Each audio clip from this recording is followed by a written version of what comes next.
Now, there's three things. There's the chip, there's the system, and there's the product. And we're calling it the G5. Dual processors, obviously. Up to 8 gigabytes of memory. We are going to break through the 4 gigabyte barrier. These are the models we're going to have on the channel. Of course, you can go to the website and configure anything you want. Should we put it in here? No. No. We need a much more advanced enclosure to hold our next generation system. And we've been working on it for some time, and it is really exciting. It looks like this.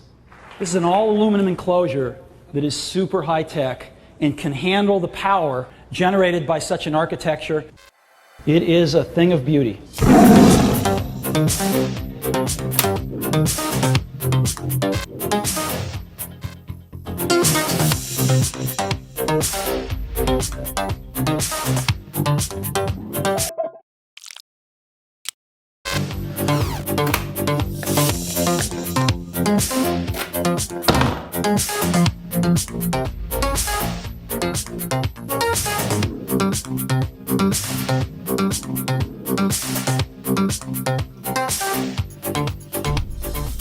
Welcome back to the series where we explore vintage Apple hardware. In the previous episode we took a look at the Mac Mini G4, and this time we're gonna take the stakes a bit higher and look at the bigger brother, the PowerMac G5. When this machine launched in 2003, it was beautiful. As you can see, the all-aluminum enclosure looks fantastic even by today's standard, and the current Mac Pro returning to this design language is a testament to how modern the PowerMac's design was. Weighing 40 pounds or 18 kilograms, this Mac is as heavy as a tank. Unfortunately, it's not as sturdy as a tank, as the bottom legs are easily bent out of shape. The cooling system is well thought out though, and it features separate channels for different components and compartments, and that functions well. However, it is anything but silent, as this machine has a 600 watt power supply, and it's using all that power to run the hungry G5 processors. Behind me is a model that was purchased in 2005. It's a dual CPU $3,000 model, and it features two G5 processors running at 2 GHz each. It's also upgraded to 2 GB of RAM, and it's using the Radeon 9600 GPU. How does all this muscle, heat and noise translate into actual performance?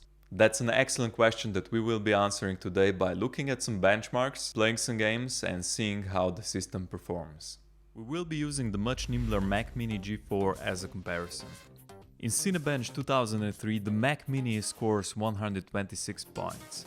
Going from the G4 to a G5 processor results in a 74% performance increase, and doubling the CPU count brings us to a top score of 401, which is 3 times the performance of the Mac Mini.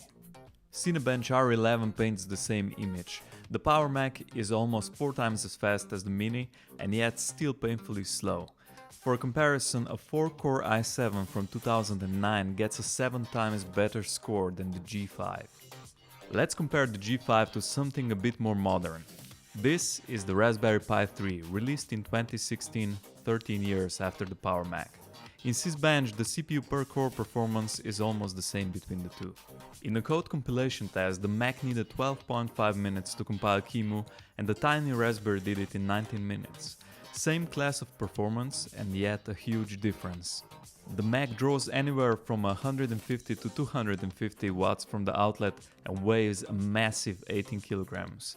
The Raspberry can match its performance with just 2 to 6 watts and fits in the palm of your hand. How does this mighty Mac perform in games? Today we are playing Halo Combat Evolved, one of the most popular games of all time. It released as a launch game for the Xbox console and was ported to the PC and Mac in 2003. The game is running at 1024 by 768 with advanced shading options, and the performance is sadly not great. Even though the dual CPUs are faster, this passively cooled Radeon 9600 just does not have the performance that it needs. That said, the game does look fantastic considering that it came out in 2001, and there's 2 things that stand out. One is the use of vehicles in the game. You can drive the Warthog. And the second thing is the AI of the enemies, as this is one of the first times that the enemies displayed intelligent behavior, hiding behind obstacles, swarming you, going behind your back and using shields. Jumping into Unreal Tournament 2004, we can see that we're getting between 40 and 60 frames per second and the gameplay is relatively smooth. In comparison to what you would get with the Mac Mini G4, we are seeing better frame rates, but not by that much. It's still playable on the G4 Mac Mini and it's much quieter. Playing for a while does turn this Mac into quite a capable space heater. Continuing with the classics, we are playing the game at the same 1024 by 768 resolution and the performance here is good. With around 150 to 200 frames per second you will have no problems killing all your enemies while keeping your feet nice and warm during all the winter. We have seen that games run relatively well, but how about browsing performance? Here we come across the same kinds of limitations that we came across with the Mac Mini. This is a PowerPC processor and even though we upgraded to 10.5 Leopard, there is no modern browser that can run well on this machine. The best we can do is 10.4 Fox, and here loading up Apple's website you can see that there are some errors there, even though it's working faster than it would on the Mac Mini. Scrolling performance is way better here than on the Mac Mini, but how about video? Let's see if we can play YouTube.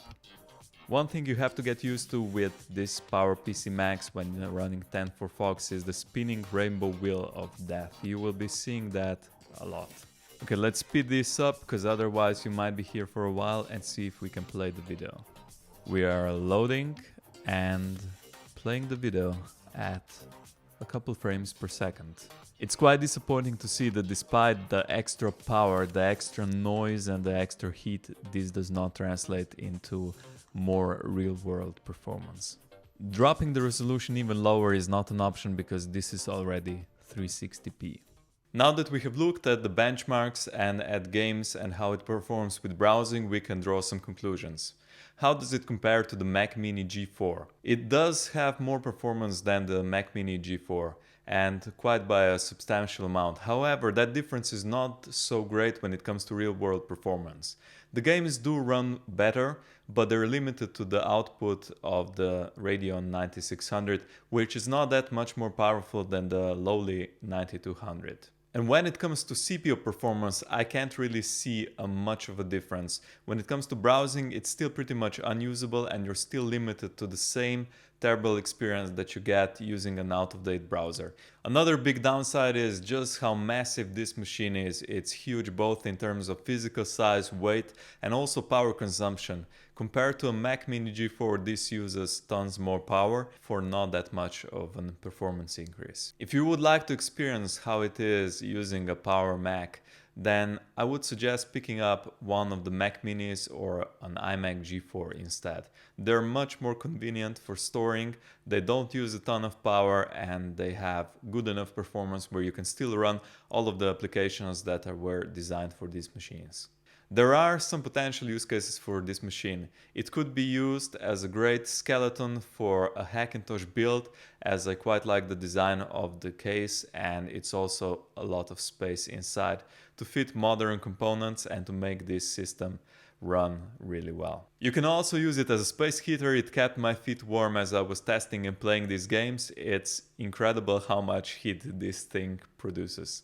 And with that, I conclude my time with the PowerMac G5. It's been an interesting experience. Thank you for sticking out till the end. If you like this video, leave a like below and let me know what I can improve in the comments below. There is gonna be more content like this coming really soon, so consider subscribing and stick around because I will put some more bonus footage at the end of this video if you enjoy seeing a bit more games. Until next time, have fun. Death was in the air at Roscoe Street. I'd have to find Alex fast. Yeah, he's dead.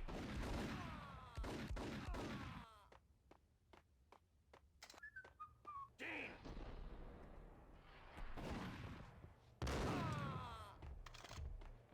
Let out a mocking cackle. I'd need the right code. You're asking for it. Hold it.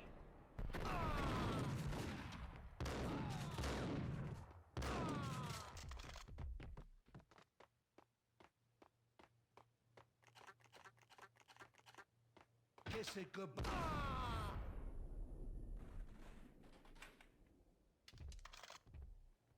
You saved me, man.